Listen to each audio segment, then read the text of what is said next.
Birds, or Niǎo, in Mandarin, represent everything we all want: happiness, longevity, freedom, and new beginnings. Before we explore what they mean to the Chinese, let's practice the pronunciation. Niǎo, Niǎo. Now your turn to say it. In Chinese culture, certain birds carry deep symbolic meanings. Magpies are seen as symbols of happiness and good fortune. Cranes are associated with long life and immortality. Mandarin ducks are symbols of enduring love and fidelity.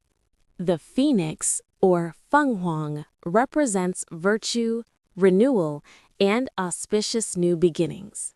So, next time you hear a bird chirping, feel happy and aspire to be a Niǎo.